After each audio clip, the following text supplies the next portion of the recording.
السلام علیکم۔ کیونکہ گھروں میں بیت الخلاء کے بنانے سے ہم کو تکلیف رہتی تھی، میں اور مستہ کی ماں جو کہ ابو رحم بن عبد المطلب بن عبد مناف کی بیٹی تھی، اور وہ میرے والد حضرت ابو بکر رضی اللہ عنہ کی خالہ تھی، اور مستہ بن اساسہ بن عباد بن مطلب اس کا بیٹا تھا۔ ہم اس کے ساتھ گئے، جب دونوں فارغ ہو کر لوٹے تو اس کا پیر راستے میں چادر میں الجھا اور وہ گر پڑی اور مستہ کو برا کہا۔ میں نے کہا، ارے تم مستہ کو برا کہتی ہو، وہ تو جنگ بدر میں شریک تھا۔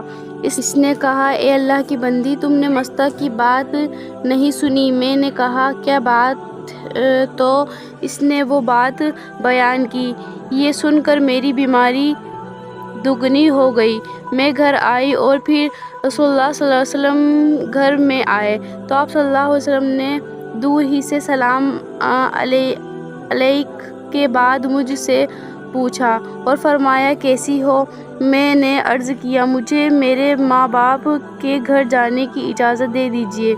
میرا خیال تھا کہ میں ان کے پاس پہنچ کر اس بات کی تحقیق کر لوں۔ آپ صلی اللہ علیہ وسلم نے اجازت عطا کر دی۔ میں گھر آئی اور اپنی ماں سے کہا، ماں، یہ لوگ کیا باتیں کر رہے ہیں؟ انہوں نے جواب دیا، بیٹی، تم اس کا بالکل مت غم کرو۔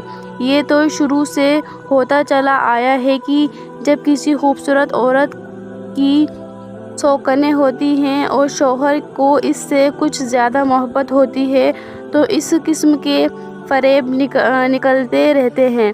میں نے کہا، سبحان اللہ، لوگ ایسے باتیں منہ سے نکالنے لگے۔ خیر، میں رات بھر روتی رہی اور صبح ہو گئی، نہ آنسو تھمے اور نہ نیند آئی۔ اس بات آپ فرماتی ہیں کہ جب وحی الہی آنے میں دیر لگی تو رسول اللہ صلی اللہ علیہ وسلم نے حضرت علی رضی اللہ تعالیٰ عنہ اور اسامہ کو بلایا اور اس معاملے میں مشورہ کیا۔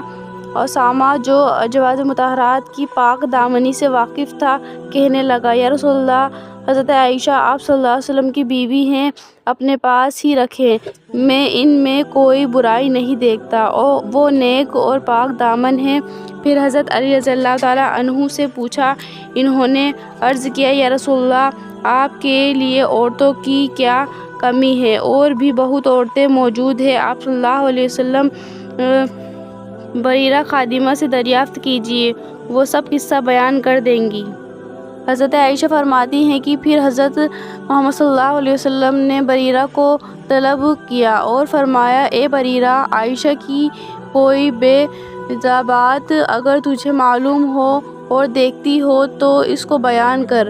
بریرہ نے جواب دیا، اس خدا قدوس کی قسم جس نے آپ صلی اللہ علیہ وسلم کو رسول بنا کر مبعوث فرمایا، میں نے حضرت عائشہ میں کوئی ایسی بات نہیں دیکھی کہ میں اس تہمت کی تصدیق کر سکوں۔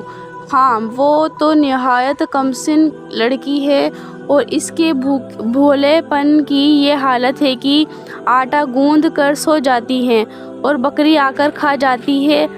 حضرت محمد صلی اللہ علیہ وسلم بریرہ کی بات سن کر کھڑے ہو گئے اور منبر پر آ کر آپ صلی اللہ علیہ وسلم نے عبداللہ بن ابی سلول کے متعلق فرمایا، مسلمانوں، اس شخص سے کون بدلہ لیتا ہے جس نے میری بیوی پر الزام لگایا ہے اور اس بدنامی کو مجھ تک لایا ہے؟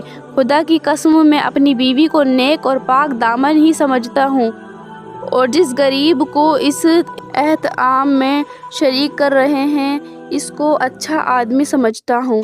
وہ کبھی میری غیر موجودگی میں میری بیوی کے پاس نہیں گیا۔